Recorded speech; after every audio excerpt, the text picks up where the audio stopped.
Assalamualaikum warahmatullahi wabarakatuh. Halo semuanya, kembali lagi di channel Malam Misteri. Untuk cerita kali ini, ada sebuah kisah yang sangat menarik sekali. Sebuah cerita dengan judul Misteri Ibu Mertua Fatimah. Saya ucapkan selamat mendengarkan.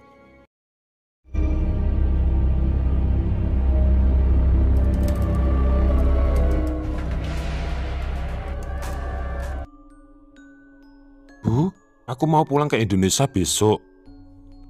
Pulang? Kok mendadak sih Fatimah? Apa tidak sebaiknya minggu depan atau bulan depan? Tanya ibu mertua Fatimah. Ya, ibu mertuanya yang mengurus kedua anaknya selain suaminya. Karena kedua orang tua Fatimah sudah meninggal. Jadi selama Fatimah di Arab Saudi, suami dan mertua yang mengurusi anak-anaknya. Ya, mendadak, soalnya aku tidak bisa mengabari. Sudah 2 minggu lalu, majikanku meninggal, Bu.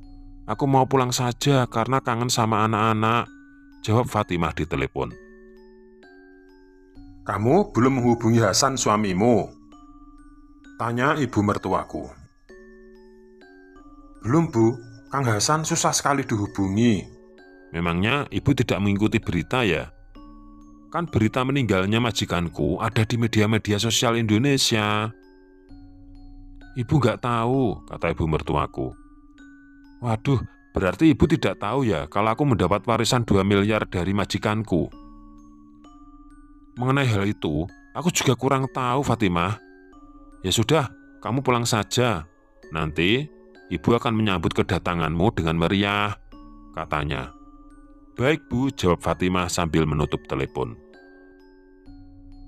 Setelah ngobrol di telepon dengan ibu mertuanya, sepertinya Fatimah merasakan ada yang janggal dengan percakapannya tadi.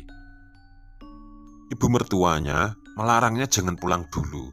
Tapi setelah dia tahu kalau Fatimah mendapat warisan 2 miliar, ia meminta Fatimah pulang.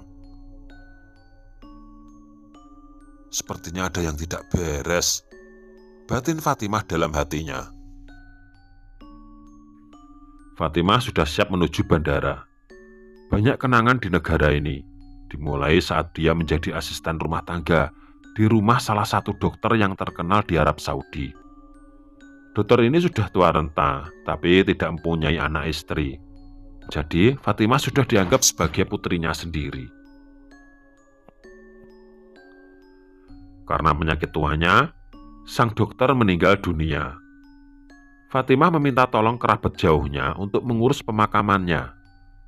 Selang beberapa hari, Fatimah didatangi seorang pengacara. Pengacara ini mengatakan kalau Fatimah mendapat warisan senilai 2 miliar. Jujur, saat itu Fatimah sangat terkejut dengan kabar ini. Saat ini, Fatimah hanya memikirkan keluarganya di kampung. Fatimah ingin membuka usaha di sana. Sudah 5 tahun lamanya dia meninggalkan mereka. Saat itu, anak pertamanya, Aisyah, berumur 6 tahun. Sedangkan anak keduanya berumur 4 tahun. Sekarang mereka sudah besar semua, sekitar 9 dan 11 tahun. Di dalam pesawat, Fatimah tidak bisa menghubungi keluarganya. Sebenarnya, dia bisa meminta suaminya untuk menjemputnya. Namun, sejak kemarin, suaminya tidak bisa dihubungi. Fatimah jadi kesal dan malas menghubunginya lagi. Jadinya Fatimah menggunakan travel dari bandara ke kampungnya di Bandung. Teman baiknya yang membantunya mencarikan tiket travel. Sesampainya di bandara dan semua proses dilalui, Fatimah mencari jemputannya.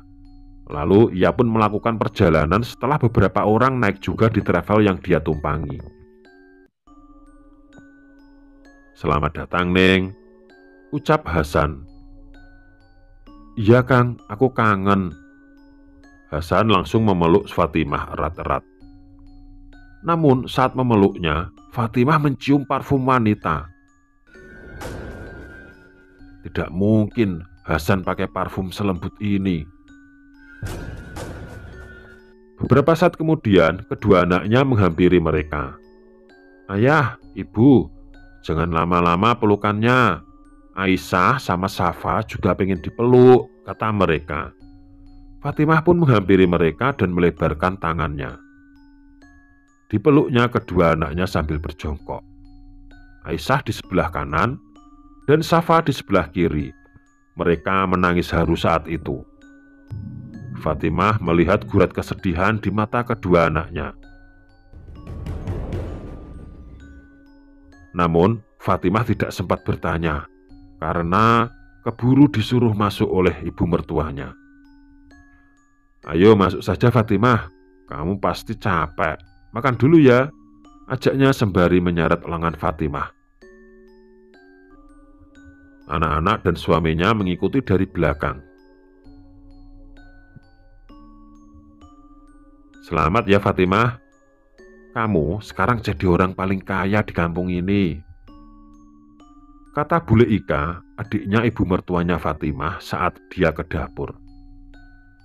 Ah, yang benar Bule, kan masih ada Pak Haji Sanusi yang kaya raya, jawab Fatimah. Alah, Pak Haji sudah bangkrut, uangnya habis dipakai sama anaknya. Bule Ika berbisik kepada Fatimah. Apa? Dipakai sama Niken?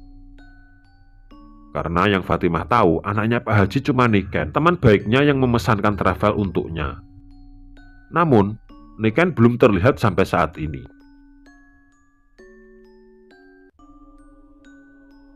Iya, sama Niken.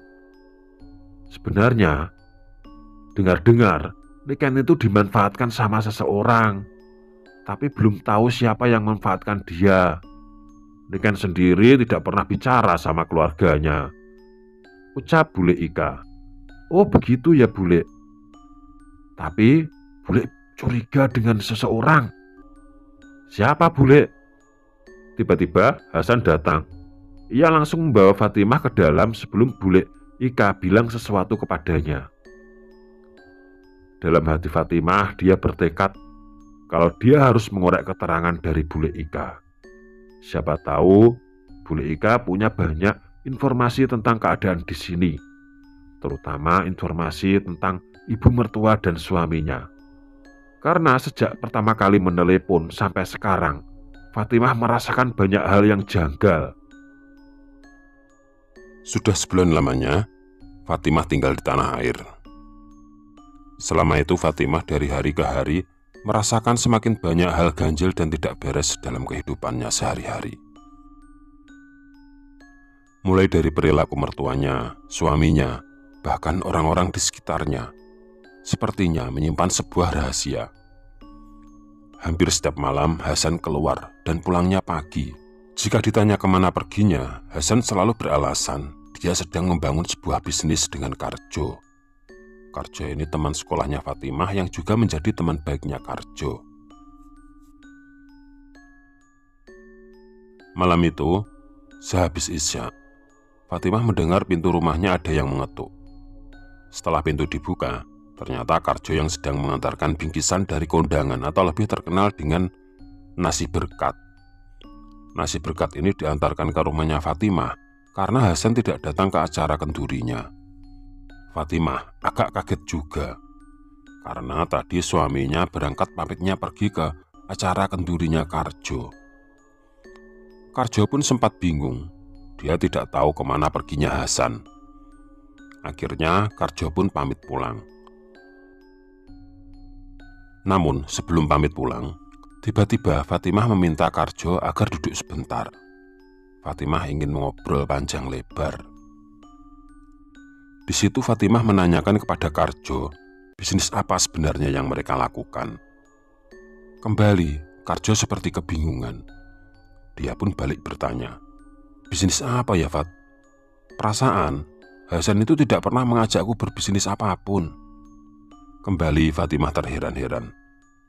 Setelah Karjo pergi, Fatimah pun kemudian mengambil HP-nya dan menelepon suaminya. Namun ternyata HP suaminya tidak aktif.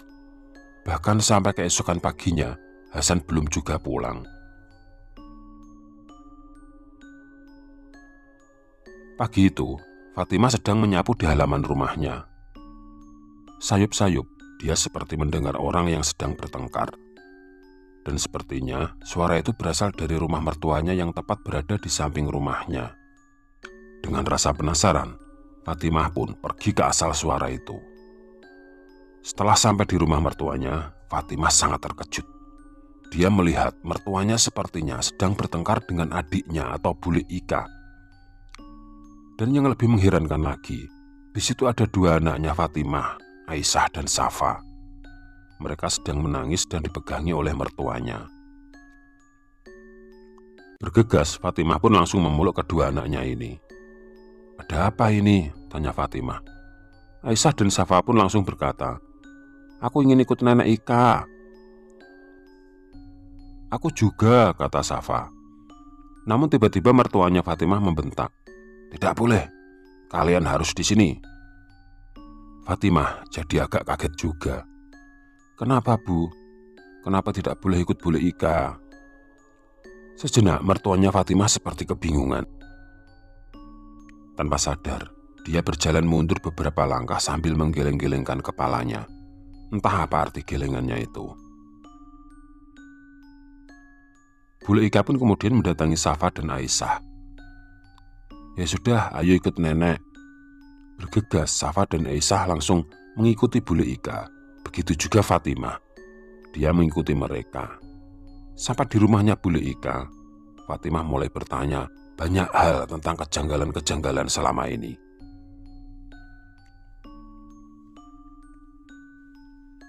Akhirnya, setelah didesak Fatimah, bule Ika mulai menceritakan semua yang terjadi ketika Fatimah berada di Arab Saudi. Sebelum bercerita, bule Ika sejenak menengok ke kiri dan ke kanan, dan setengah berbisik akhirnya memulai ceritanya. Ternyata selama ini Aisyah dan Safa sama sekali tidak diurus oleh suami dan mertuanya Fatimah. Selama ini kedua anak ini ternyata ikut bule Ika. Fatimah sangat terkejut mendengar apa yang dikatakan wanita ini. "Lah terus setiap bulan saya itu kirim uang kepada suamiku. Buat apa uang itu?" kata Fatimah. Kemudian bule Ika menjawab, "Mengenai hal itu aku kurang tahu. Tapi yang jelas, semua kebutuhan Safa dan Aisyah selama ini aku yang menanggung. Tapi itu tidak perlu kau pikirkan, aku ikhlas." Fatimah benar-benar geram menghadapi itu semua. Tapi ternyata itu belum seberapa, karena apa yang dikatakan bule Ika selanjutnya sungguh sangat mencengangkan. Ternyata selama ini Hasan, suaminya Fatimah, sudah menikah siri dengan Niken. Hasan menikah dengan Niken dengan tujuan untuk menguras harta Niken dan orang tuanya.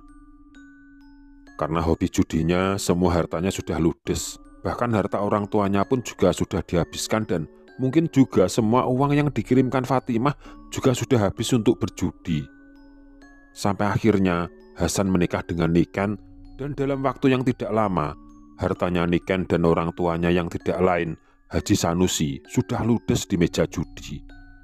Dan fakta selanjutnya, atau ini fakta yang terakhir, benar-benar fakta yang sangat mengerikan. Karena sudah tidak mempunyai harta lagi, akhirnya Hasan dan ibunya menempuh jalan sesat, yaitu pesugihan. Sebelum menempuh jalan ini, sebenarnya ibunya Hasan atau mertuanya Fatimah sudah meminta pertimbangan kepada bule Ika. Namun ketika bule Ika melarang mereka melakukan jalan sesat itu, justru mereka menjadi marah dan mulai bermusuhan sejak saat itu. Setelah menempuh jalan pesugihan tersebut, keuangan mereka mulai membaik dan kembali menjadi orang kaya. Namun yang dikhawatirkan bule Ika, yang jelas pesugihan itu akan meminta tumbal orang-orang terdekat. Bule Ika meminta Fatimah agar berhati-hati. Bisa jadi dirinya dan anak-anaknya akan menjadi tumbal. Belum selesai bule Ika bercerita, tiba-tiba mereka mendengar suara pagar rumah berdecit. Ternyata ibu mertua Fatimah baru saja keluar dari rumahnya dan berjalan menuju ke rumah Fatimah. Melihat hal itu, bule Ika langsung masuk ke kamarnya. Sepertinya dia malas menemui kakaknya itu. Dan Fatimah pun sepertinya juga tidak ingin bertemu dengan ibu mertuanya. Dia lantas langsung bersembunyi di kamar mandi sambil mengintip dari pintu apa yang akan dilakukan ibu mertuanya. Terdengar ibu mertuanya mengetuk pintu sambil memanggil-manggil namanya. Namun Fatimah diam saja. Karena tidak ada jawaban, akhirnya ibu mertua Fatimah memberanikan diri membuka pintu. Dan dia masuk ke dalam rumah dan langsung menuju kamarnya Bule Ika. Setelah itu, Fatimah mendengar langkah kaki ibu mertuanya yang melewati depan kamarnya. Fatimah kemudian membuka pintu, lalu kakinya berjinjit ke belakang menuju kamar Bule Ika. Sekarang Fatimah melihat ibu mertuanya masuk ke kamarnya Bule Ika. "Bagaimana sekarang?" Terdengar suara ketus ibu mertuanya dari dalam kamar itu. Tetapi Fatimah tidak bisa mendengar suara Bule Ika. Mungkin karena Bule Ika itu selalu bicara dengan suara pelan. "Ini bukan yang pertama kalinya buatmu, Ika. Jadi aku harap kamu tidak usah mencampuri urusanku lagi.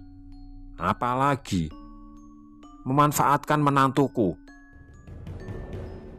Mulut Fatimah menganga mendengar ucapan ibu mertuanya. "Oh Tuhan, mengapa semakin kesini semakin tidak jelas semuanya? Semuanya semakin aneh," gumam Fatimah dalam hatinya. Ternyata ada rahasia besar yang disembunyikan oleh mertuaku. Beberapa saat kemudian, Fatimah duduk di meja makan, menikmati jajanan yang dibawa dari warung tadi.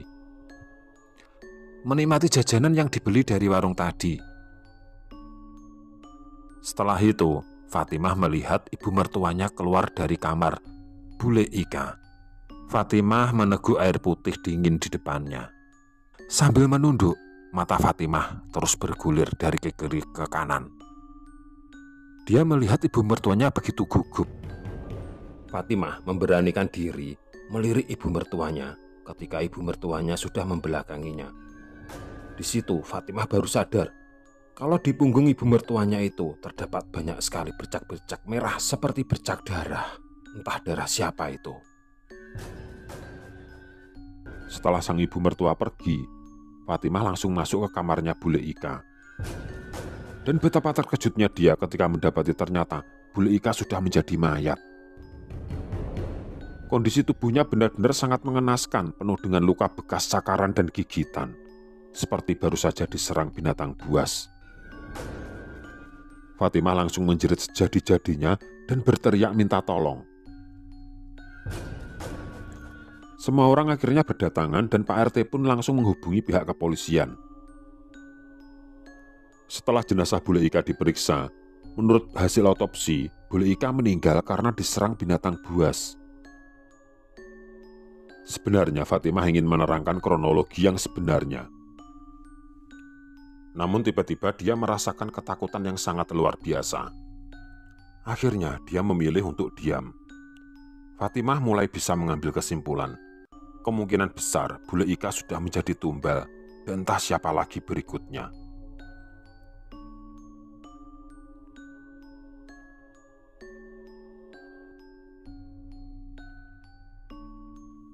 Hasan benar-benar heran dengan istrinya akhir-akhir ini. Sudah beberapa hari ini, Fatimah benar-benar tidak mau bicara dengannya. Dan Fatimah sendiri, selain sudah muak dengan suaminya, Fatimah juga merasakan ketakutan yang sangat luar biasa. Akhirnya Fatimah mengambil inisiatif akan segera pergi dari rumah itu dan pulang ke rumah orang tuanya. Di suatu pagi, Fatimah sudah mempersiapkan semua barang yang akan dibawa. Kedua anaknya pun juga sudah disuruh memakai pakaian seragam sekolah. Dengan beralasan mengantar kedua anaknya ke sekolah, diam-diam Fatimah ternyata mengajak mereka pulang ke rumah kakeknya Fatimah.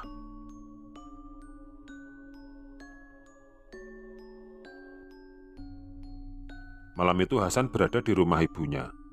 Hasan bertanya kepada ibunya, apakah ibunya melihat Fatimah sudah pulang apa belum. Ternyata ibunya Hasan sama sekali tidak melihat Fatimah dan kedua anaknya. "Kamu ini bagaimana toh Hasan? Anak dan istrimu sendiri kamu tidak tahu kemana?" Kemudian Hasan menjawab, Aku juga tidak habis pikir, Bu. Akhir-akhir ini sepertinya Fatimah sudah mengetahui apa yang kita lakukan. Sejenak ibunya Hasan menghela napas panjang. Ya, memang benar apa yang kau katakan, Hasan. Fatimah sepertinya sudah mengetahui semuanya dari si Ika. Tapi kamu tidak perlu khawatir. Walaupun Fatimah sudah pergi, kita masih bisa menjadikan ikan sebagai tumbal. Hasan kemudian mengambil sebatang rokok dan menyulutnya. Setelah menghisap rokoknya, Hasan pun berkata, "Ya Bu, sepertinya Nikenlah yang berikutnya akan kita jadikan tumbal. Mengenai Fatimah kita bisa memikirkan belakangan." Kemudian ibunya Hasan berkata, "Tapi kamu jangan meremehkan hal ini, Hasan. Kita diberi kewajiban memberikan 3 orang tumbal. Kita sudah mendapatkan yang pertama itu si Ika, dan berikutnya Niken, dan yang ketiga nanti Fatimah. Kamu jangan sampai lengah, jangan sampai Fatimah lolos. Karena jika kita gagal mempersembahkan 3 tumbal dalam waktu 1 purnama ini, maka nyawa kita berdua bisa menjadi gantinya." "Ya Bu," Hasan paham. Pada malam harinya, 2 orang ini duduk bersila dan di depan mereka ada berbagai macam sesajen dan dupa. Setelah membaca mantra, 2 orang ini tiba-tiba secara perlahan-lahan tubuh mereka mulai membesar dan berubah menjadi sosok makhluk mengerikan menyerupai serigala. Dengan melolong panjang, 2 serigala jadi-jadian ini langsung berlari menuju ke rumahnya Niken. Keesokan harinya, seluruh kampung menjadi gempar karena ditemukannya jenazah Niken dengan kondisi tubuh yang sangat memprihatinkan, persis seperti yang dialami bule Ika. Jenazah Niken penuh dengan cakaran dan gigitan binatang buas. Kematian bule Ika dan Niken benar-benar membuat Fatimah semakin yakin kalau mertua dan suaminya ini terlibat dalam ritual pesugihan. Setelah sampai di rumah kakeknya, Fatimah pun menceritakan semua permasalahannya dari awal sampai akhir. Kakek Fatimah benar-benar sangat geram dengan tingkah mertua dan suami cucunya itu. Dia benar-benar tidak terima jika cucunya diperlakukan seperti itu. Kakeknya Fatimah yang biasa dipanggil Mbah Joyo itu kemudian menyalakan beberapa dupa dan duduk bersila. Kemudian Mbah Joyo bertanya kepada Fatimah, "Begini Fatimah, apa engkau mempunyai barang yang pernah dipakai oleh suamimu? Entah itu gelang, cincin, kalung, atau baju. Ya intinya segala macam hal yang pernah dipakai oleh suamimu." Sejenak Fatimah diam dan bola matanya melirik ke atas. Sepertinya dia sedang mengingat-ingat sesuatu. "Kelihatannya ada, Kak." "Ya ini, jaket yang saya pakai ini." "Ini jaketnya Mas Hasan. Apa ini bisa membantu, Kak?"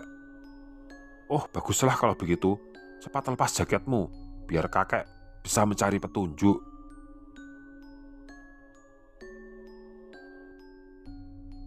Leluhur Fatimah dulu memang ada yang pernah menjadi dukun bayi atau dukun beranak. Lebih tepatnya, neneknya Mbah Joyo.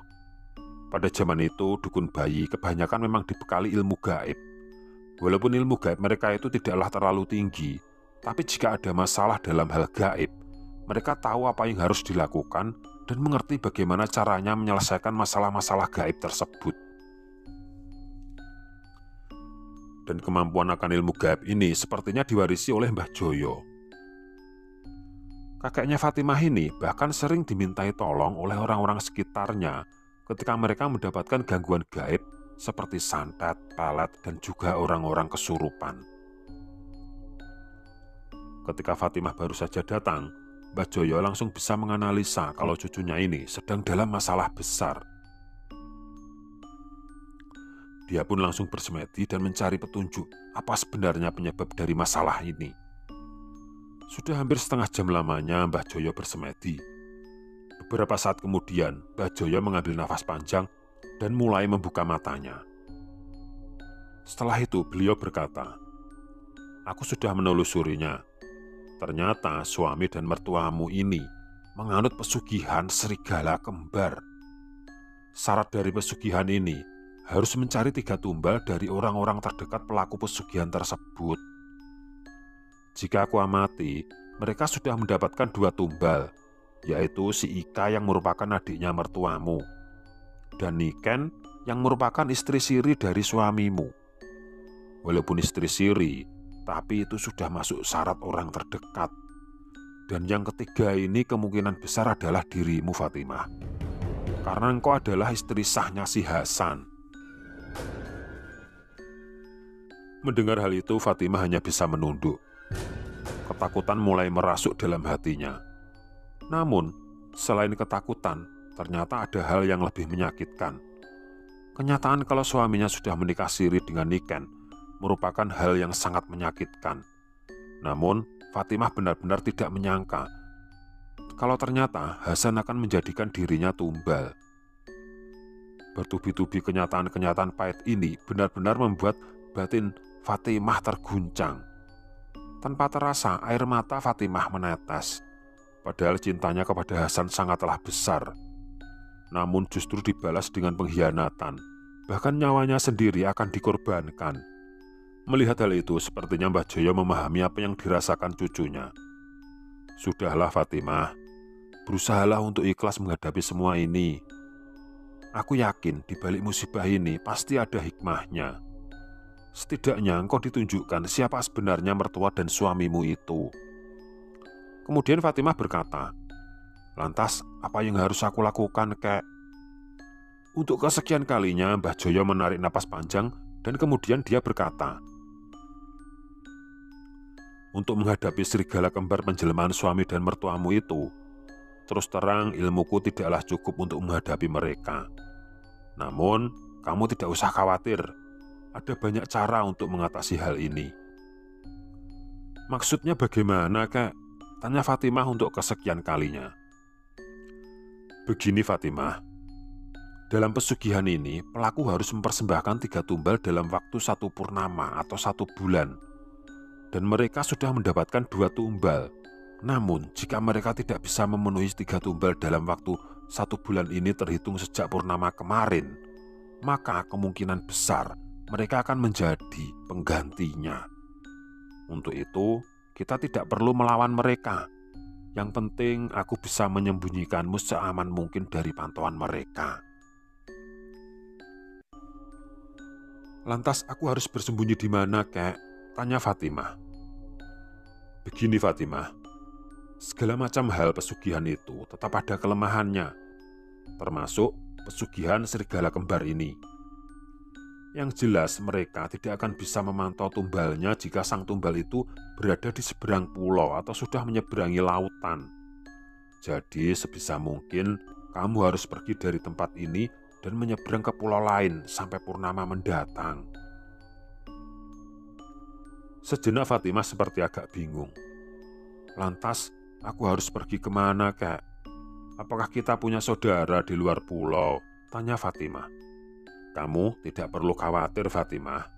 Di Sumatera kakek mempunyai saudara sepupu, lebih tepatnya anak dari paman kakek. Kakek akan mengantarkanmu ke sana sampai melewati purnama mendatang." "Baiklah Kek, aku menurut saja. Yang penting kita semua bisa selamat," kata Fatimah. Tanpa menunggu lebih lama lagi, sebelum rencana mereka diketahui oleh Hasan dan ibunya, pada malam harinya Fatimah dan kakeknya mulai mempersiapkan segala macam hal yang diperlukan untuk pergi ke Sumatera. Namun tiba-tiba mereka mendengar suara lolongan anjing hutan. Dengan sedikit gemetar, Fatimah mulai mengintip dari jendela. Dan di depan rumahnya terlihat 2 ekor serigala yang sangat besar sudah mengintai di depan. "Kek, di depan ada 2 anjing yang sangat besar, Kek. Apakah itu Mas Hasan dan ibu mertuaku?" Kemudian Mbah Joyo berkata, "Ya benar, itu mereka. Sepertinya mereka akan menangkapmu. Tapi kamu tidak perlu khawatir. Mereka itu memiliki ilmu yang tinggi kalau pada waktu malam bulan purnama saja. Dan malam ini bukanlah bulan purnama. Mereka tidak bisa apa-apa. Mereka hanya bisa menakut-nakuti supaya kamu bisa ditangkap. Kamu tidak perlu khawatir. Serahkan saja kepada kakek, kata Mbah Joyo sambil pergi ke dapur dan mengambil 2 buah bambu kuning. Mbah Joyo kemudian keluar rumah sambil membawa 2 bilah bambu kuning sepanjang setengah meter. Kedua bambu kuning itu langsung disabetkan ke arah 2 serigala jadi-jadian di depannya. Kedua serigala itu sangat kaget. Mereka tidak menyangka kalau orang-orang di dalam rumah itu berani menyerang mereka. Dan ternyata walaupun Mbah Joyo usianya sudah lumayan tua, tapi gerakannya masih sangat gesit. 2 serigala jadi-jadian itu sempat terkena sabetan bambu kuning di kedua kaki belakangnya. Dan serigala yang satunya tepat mengenai kaki depannya yang sebelah kiri. Mereka pun langsung melarikan diri dengan kaki terpincang-pincang. Setelah makhluk-makhluk iblis itu pergi, Mbah Joyo mengambil 4 batang bambu kuning dan menancapkan ke pojokan ke-4 penjuru tanah yang ditempati rumahnya. Intinya Mbah Joyo melakukan ini sebagai antisipasi atau sebagai pagar gaib supaya makhluk-makhluk jahat itu tidak bisa mengganggu. Di rumah ibu mertua Fatimah, terlihat Hasan sedang mengerang kesakitan karena kedua kakinya bengkak dan memerah, sehingga dia tidak bisa berjalan atau lumpuh. Dan di sampingnya juga terlihat ibunya atau mertuanya Fatimah yang juga sedang merintih kesakitan karena lengan kirinya juga bengkak dan memerah. Orang-orang di sekitarnya pun sempat panik melihat kondisi kedua orang itu. Akhirnya kedua orang itu dibawa ke rumah sakit. Keesokan harinya, Mbah Joyo, Fatimah, dan kedua anaknya sudah sampai di terminal bis. Mereka pun memesan tiket untuk pergi ke pelabuhan. Dan setelah sampai di pelabuhan, mereka pun melanjutkan perjalanannya ke Sumatera, ke tempat saudara sepupunya Mbah Joyo. Sekarang kita menengok kondisi Hasan dan ibunya. Setelah menjalani perawatan beberapa hari di rumah sakit, mereka berdua akhirnya diizinkan pulang. Mereka pun akhirnya menjalani perawatan di rumah. Tangan ibunya Hasan terlihat masih dibungkus lapisan gips. Begitu juga kakinya Hasan. Kedua kakinya juga masih dibungkus gips. Mereka benar-benar tidak berdaya. Sabetan bambu kuning dari Mbah Joyo benar-benar membuat mereka cedera. Bulan purnama semakin dekat. Hasan dan ibunya semakin panik. Karena selain tangan dan kaki mereka tidak kunjung sembuh, mereka juga tidak bisa mencari dan memantau di mana sekarang Fatimah berada. Sampai akhirnya bulan purnama telah tiba. Ketika bulan purnama bersinar terang, Hasan dan ibunya mulai berubah menjadi serigala. Namun walaupun mereka sudah menjadi serigala kembar yang menakutkan, ternyata kaki serigala penjelmaan Hasan yang belakang tetap lumpuh. Sedangkan yang satunya serigala penjelmaan ibunya itu, kaki depannya yang kiri juga lumpuh. Walaupun mereka berjalan terpincang-pincang, kedua serigala ini kembali mendatangi rumahnya Mbah Joyo tanpa rasa takut. Karena malam ini malam bulan purnama, mereka merasa kesaktiannya sudah maksimal. Mbah Joyo dan bambu kuningnya tidak akan bisa menghentikan mereka. Sampai di depan rumahnya Mbah Joyo, kedua serigala ini langsung mengobrak-ngabrik bambu kuning yang ditancapkan Mbah Joyo. Ternyata kesaktian mereka luar biasa. Pagar gaib Mbah Joyo pun sudah bisa ditembus. Namun di situ mereka tidak menemukan apapun. Mereka sibuk mengendus-ngendus, namun mereka benar-benar tidak menemukan jejak Fatimah. Bagaimana ini, Bu? Fatimah benar-benar lenyap tak berbekas. Tanya Hasan kepada ibunya. Entahlah Hasan, ibu juga bingung harus bagaimana ini. Dan sebentar lagi pagi sudah datang. Waktu kita hampir habis. Hasan dan ibunya benar-benar sangat panik. Sampai akhirnya terdengar azan subuh pertanda sebentar lagi pagi akan datang. Akhirnya Hasan dan ibunya tidak bisa memenuhi syarat perjanjiannya dengan sang iblis pesugihan. Perlahan-lahan namun pasti, tubuh mereka mengeluarkan asap dan mulai terbakar. Mereka pun menjerit-jerit kesakitan sampai akhirnya mereka benar-benar musnah terbakar habis sebagai pengganti tumbal yang tidak bisa mereka persembahkan. Keserakahan akan harta telah menyeret Hasan dan ibunya dalam ritual pesugihan yang mengerikan. Mereka pun akhirnya musnah karena keserakahannya sendiri.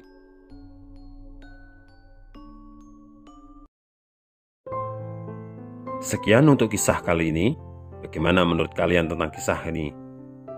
Tulis komentar kalian di kolom komentar, dan semoga apa yang sudah saya sampaikan dalam kisah ini dapat dijadikan pembelajaran untuk kita semua. Jangan lupa komen, like, dan subscribe. Sekian dan terima kasih, semoga bermanfaat. Wassalamualaikum warahmatullahi wabarakatuh.